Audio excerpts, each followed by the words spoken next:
Alright y'all, welcome back to the channel. Today we're going to be installing this single hole vanity faucet. Before we get started, make sure you disconnect the shutoff valves beneath the sink for the hot and cold water lines. We want to make sure you don't create a mess. But with that said, let's just go ahead and jump right into this thing. So this is just a little quick unboxing. I'm replacing a kind of a double handle faucet that was here before. It had a leaking cartridge. And I looked everywhere for that cartridge and I couldn't find one that was the right size. So I said, you know what, let me just upgrade and get a whole new faucet and knock this thing on out. So you don't need many tools to not do this project, just a screwdriver and a wrench. Right now you can see I'm using the screwdriver to unloosen the mount nut that came at the bottom of the fixture. And then right above that, there's two washers. Remember the order that these washers are in, because you're gonna have to recreate this beneath the sink. The rubber washer goes on the top and the stainless steel piece goes on the bottom. There's also a escutcheon plate on the bottom of the fixture. We want to leave this on here. This is going to allow the fixture to sit flush with the top of the sink. So we're going to slide the supply lines down into the single hole. Just temporarily sit it on the escutcheon plate.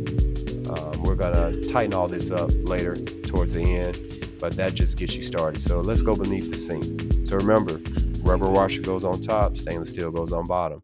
So we're going to slide those over the supply lines, and then we're going to do the same thing to the mounting nut. Remember, those screws are going to hit right on that stainless steel side of the washer. So slide those up as far as you can with your hand, and now we want to secure the supply lines to the shutoff valves.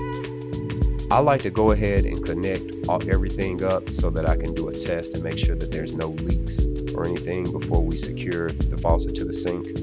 So right now what you see is me just hand tightening everything, and then I'm going to come back and tighten it a little better with the wrench to make sure that we don't have any leaks at the supply lines.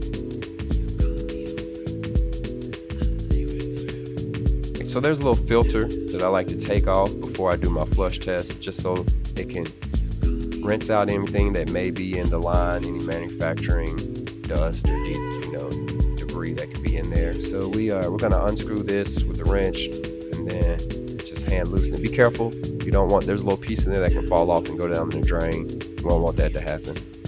So now we're going to do our flush test. Turn on the water. Make sure we're all good. Look at that. All good to go. No leaks at the fixture. No leaks beneath the sink. So now we just need to secure this thing to the sink. We're going to put the filter right back on.